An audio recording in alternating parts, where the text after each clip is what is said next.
Hello दोस्तों, आज मैं आप लोगों के लिए एक डरावनी कहानी लेकर आया हूँ। वैसे तो चैनल का नाम रौनक द गेमर रखा है, लेकिन गेमिंग में वो मज़ा नहीं है जो कहानी सुनने और सुनाने में है।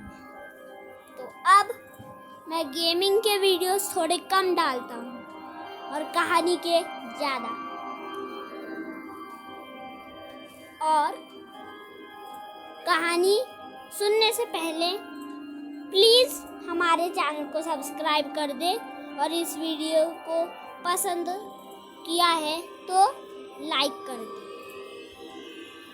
हेलो दोस्तों, मेरा नाम राजेंद्र है और मेरा सिर्फ एक ही नाम नहीं है, मेरे दो नाम हैं। एक राजेंद्र, दूसरा भक्तिराम। ऐसा नहीं है कि भक्तिराम नाम मैंने रखा, लोगों ने मेरा नाम भक्तिराम रखा है, क्योंकि मुझसे ज़्यादा भक्ति कोई कर ही नहीं सकता। लेकिन पहले ऐसा नहीं था। पहले मुझे घूमना बहुत पसंद था और ना ही मुझे शैतान पर विश्वास था और ना ही भगवान पर। तो ऐसे ही एक बार मैं एक शैतानी गांव में आ गया, जिस गांव में एक मंदिर था और उसी मंदिर का हूँ मैं पुजारी। लोग उधर आना नहीं चाहते, लेकिन मेरा तो वही घर है। लोग मुझसे समाधान मांगते हैं अपनी मुश्किलों का, मैं भी उन्हें समाधान देखता हूँ।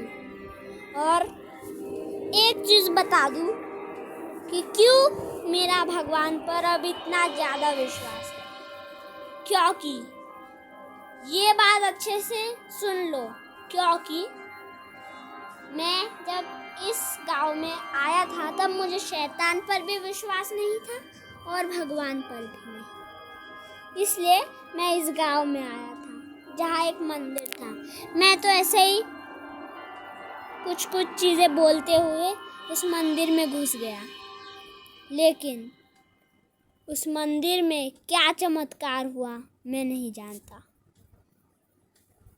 और वो चीज़ मेरे सर पर क्यों गिरी वो भी मैं नहीं जानता, लेकिन इतना जानता हूँ कि वो भगवान ने मुझे दी थी और शायद मैं समझ चुका हूँ वो मुझे क्यों दी थी, ताकि मेरा विश्वास भगवान पर बढ़े और मैं लोगों को मदद दे सकूँ। मेरे सर पर वो दो चीज़ें क्या गिरी थी अभी मैं बताता हूँ। एक चक्र जो कि थोड़ा थोड़ा सुदर्शन चक्र जैसा दिख रहा था, और दूसरा एक घंटी। दोनों लोहे की बनी थी, लेकिन 8 साल हो चुके हैं, उसमें जंग नहीं लगा। और मैं सिर्फ नॉर्मल समाधान नहीं देता, भूत प्रेतों के भी समाधान देता हूँ। और अभी तक मैंने जितने भी भूत प्रेतों के मुश्किलों से लोगों को समाधान दिया है, एक खरोच तक मुझे नहीं लगी, शायद इस चक्र और घंटी के वजह से। इस बार भी सुबह का वक्त हो रहा था और एक आदमी मेरे पास भागते हुए आया और कहने लगा, भक्तिराम, भक्तिराम, मेरा बेटा जंगल में गया था और उसे उसके दोस्तों ने वहाँ अकेला छोड़ के आ गए और वो मुझे बता रहे थे वो वहाँ मुर्दे उठते हैं, वो वहाँ मुर्दे उठते हैं, ये बोला था उन्होंने। मैं बहुत डर चुका हूँ भक्तिराम जी, प्लीज मेरे बेटे को बचा लीजिए। आज तक मेरा बेटा नहीं मिला है, 3 साल हो चुके हैं। मैं बाबाओं को वहाँ लेकर गया, मैं पुजारियों को वहाँ लेकर गया, मैं पादरियों को वहाँ लेकर गया, कोई भी वहाँ से वापस नहीं लौटा। अब आपका भी बहुत नाम सुना है, इसलिए आपके पास आया हूँ। मेरी मदद करो, मेरी मदद करो। तो मैंने यानी कि भक्तिराम ने उसे कहा, ठीक है, वो जगह, वो जंगल का नाम तो बताओ। उसने बोला, मुर्दों का जंगल। मैं भी थोड़ा सा परेशान जैसा हो गया, क्योंकि जब उस जंगल का नाम मुर्दों का जंगल है तो आपके बेटे को वहाँ जाने की क्या ज़रूरत थी, ऐसा मैंने उनसे पूछा। तो उन्होंने बताया उसे पसंद है ऐसी जगहों पर जाना, मैं क्या करूँ। तो वो गया था, वापस नहीं लौटा। उसके दोस्त लौटे, वो भाग गए वहां से, लेकिन वो यानी कि मेरा बेटा बस ये कहता खड़ा रहा, मैं मुर्दा है ये, मैं मुर्दा है ये, मैं मुर्दा है ये, मैं मुर्दा है।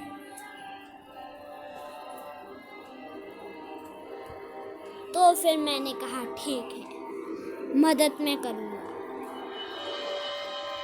फिर वो जंगल पास ही में था, मैं और वो वहाँ गए। उस जंगल में मैं अकेला घुसा। मेरी जेब में वो घंटी थी और मेरे बैग में वो चक्र।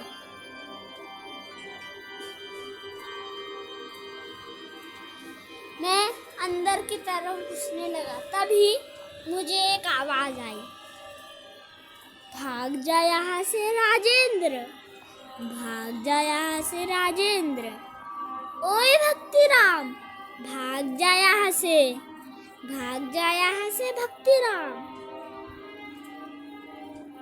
मैं डर सा गया, मैं अपने पीछे मुड़ा, पीछे कोई नहीं। फिर मैंने जेब में घंटी डालने की कोशिश की, मतलब जेब में ही थी घंटी, अपने हाथ को जेब में डालने की कोशिश की, वो जेब नहीं थी, मेरी पैंट की दोनों जेब ही गायब सी हो गई थी। पता नहीं मैं उसे क्या बोलूं, लेकिन मेरे पैंट से जेब ही गायब हो गई थी, तो उसका मतलब ही क्या होगा? जेब गायब कैसे हो सकती है? मैंने जेब में ही तो रखी थी वो घंटी। ये शब्द निकले थे मेरे मुंह से। उसने बोला वापस से, भाग जा राजेंद्र, भाग जा राजेंद्र, मरना है तो ही रुकना, भाग जा राजेंद्र। मैंने वो जेब गायब की है, निकल जा इस जंगल से, वापस मिल जाएगी तुझे तेरी घंटी, वापस मिल जाएगी तुझे तेरी जेब, भाग जा यहाँ से। मेरे पास कोई चारा नहीं बचा था। मैंने बैग की चेन खोलने की कोशिश की, वो बैग गायब हो चुकी थी। मैंने कहा, अरे अभी तो मेरे कंधों पर बैग थी। उसने बोला, भाग जा यहाँ से, मेरे पास कोई चारा नहीं था। मैं वहां से इतनी तेजी से भागा था, इतनी तेजी से भागा था कि आप लोग बोलते कि पागल है, ये तो बच्चों जैसा भाग रहा है इतना तेजी से। जब आपके पीछे कोई ऐसा प्रेत पड़ा हो, मतलब कोई ऐसे प्रेत को आपने एहसास किया हो जिसने उसे मारने का रास्ता ही बंद कर दिया, वो भी अपनी शक्तियों से, तो आप क्या करेंगे? भागेंगे ही ना। मैं जंगल के बाहर आया, वो बाहर ही इंतजार कर रहा था मेरा। फिर मैंने अपनी जेब देखी, मेरी जेब थी, वो घंटी जेब में ही थी। अपना बैग देखा, बैग मेरे कंधों पर लदा हुआ था। मुझे कुछ भी समझ में नहीं आ रहा था। तभी उसने बताया कि उन्हें पकड़ने का एक समाधान होता है। जंगल के उस छोर पर एक दरवाजा है जो कि दूसरी दुनिया का दरवाजा है। उधर पर एक पेड़ है जो वो समाधान, यानी कि उसे मारने का समाधान दे सकता है। बदले में तुम्हें भी उसे कुछ देना पड़ता है। मैंने बोला ठीक है, बताओ मुझे वो जगह। उसने बोला बताओ मतलब क्या? मैंने बता दिया, मैं अंदर नहीं जाने वाला, वहां मरना नहीं है मुझे। मैंने बोला ठीक है, ठीक है, मैं अकेला ही जाऊंगा, लेकिन अभी नहीं, बाद में। मैं अपने उसी मंदिर में लौट आया था और एक यज्ञ करने लगा था। उस यज्ञ से साक्षात भगवान जैसा कुछ तो मेरे सामने आया था। मतलब वही चक्र खुद बैग से निकलकर मेरे सामने आया था। चक्र तेजी से घूमने लगा था और उसमें से विष्णु भगवान का मुख निकला था।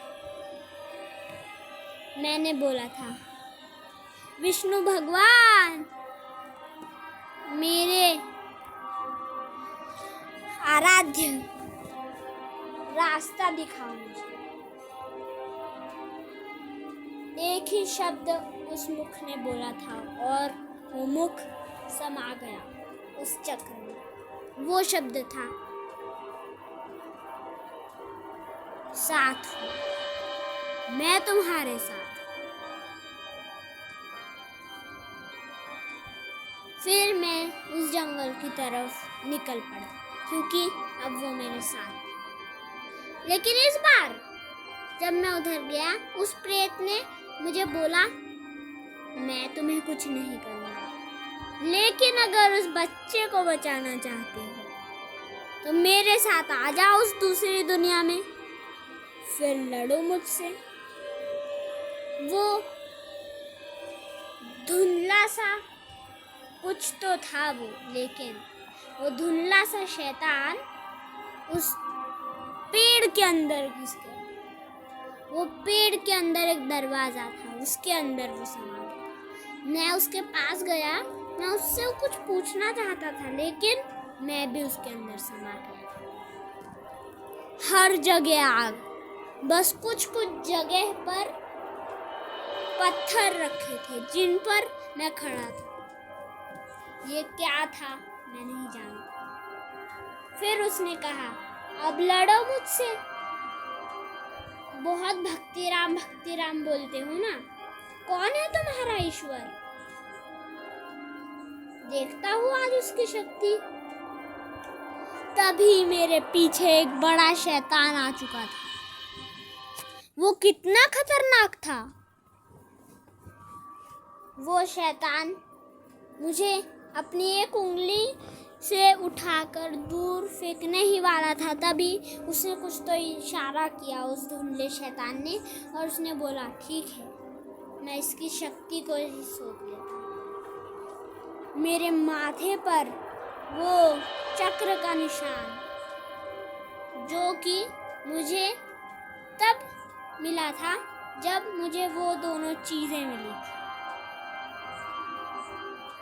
वो एकदम से मेरे सर पर छप गया था, और आज उसी में शक्ति थी, ये मुझे पता चला। वो शैतान उसे सोखने की कोशिश कर रहा था, लेकिन तभी वहाँ एक तेज रोशनी चमकी। साक्षात विष्णु भगवान थे वो, दूर पर्वत पर बैठे हुए बोल रहे थे, मैं तुम्हारे साथ हूँ भक्तिराम, इस शैतान की ऐसी की तैसी। ये शब्द निकल रहे थे उनके मुख से, और फिर वो शैतान फटने सा लगा। वहाँ धरती फटने लगी, वो आग, वो पत्थर, सब कुछ फटने लगा। वो दुनिया फट रही थी। वो शैतान आग में समा गया, और वो धुंधला शैतान उस पेड़ को पकड़े हुए, वो पेड़ नहीं समा आ रहा था, क्योंकि वो था पीपल का पेड़। वो पेड़ बचा था, वो शैतान उसे पकड़े हुए, माफ कर दो भक्तिराम, ये क्या चीज़ है, ये क्या चीज़ है, मुझे अपना नौकर बना लो, लेकिन मामा इस शक्ति से दूर रखो, इस शक्ति से दूर रखो। और तभी मैंने उस बच्चे को देखा, जो कि एकदम से मेरे सामने आ गया, और वो बोला, ये लो, ले जाओ इसे, मैं भी तुम्हारे साथ चलूंगा और तुम्हारा नौकर बन के रहूंगा। प्लीज मुझे इस शक्ति से बचा लो। वो कौन सी शक्ति है जो तुमसे जुड़ी है? यही है क्या तुम्हारे भगवान? नहीं, गलती हो गई, उनका उपहास किया। वो बच्चे के साथ मैं निकल गया, और वो शैतान भी। और जब मेरी आँख खुली, मैं एक पत्थर पर लेटा था, वो शैतान मेरे सामने। मैं 2 सेकंड के लिए डर गया, मुझे लगा ये सब सपना तो नहीं था, ये शैतान मुझे मार तो नहीं डालेगा अब, लेकिन नहीं, ये सपना नहीं था। वो मेरे सामने हाथ जोड़कर घुटने टेक कर बैठ गया और बोलने लगा, मैं तुम्हारा नौकर, चलेगा मुझे, लेकिन वो क्या चीज़ है जो तुमसे जुड़ी है? तुम्हारा भगवान है ना वो? माफ करना, मुझे नौकर बना के रखना। और वो मेरे उस घंटी में घुस गया, और वो घंटी से आवाज़ आई, मैं हमेशा तुम्हारे साथ रहूँगा, तुम्हारा साथ दूंगा। वो बच्चे को मैं वापस उस गांव में लेकर आया, और वो उस जंगल के बाहर खड़े थे। उन्होंने बोला, लेकर आ गए? उनका बेटा पीछे से निकल कर आया और उनसे गले लग गया। उन्होंने बोला, तुम्हारी भक्ति के आगे कोई तंत्र विद्या, कोई पादरी की विद्या, ना कोई पुजारी की विद्या, हर विद्या तुम्हारे भक्ति के सामने फीकी पड़ जाएगी। कोई भी उस शैतान का सामना नहीं कर पाया, सिर्फ तुम वो थे जो उस शैतान का सामना कर पाए। धन्यवाद भक्तिराम, धन्यवाद। तो आप भी जान गए होंगे क्यों मुझे भक्ति राम बोलते हैं?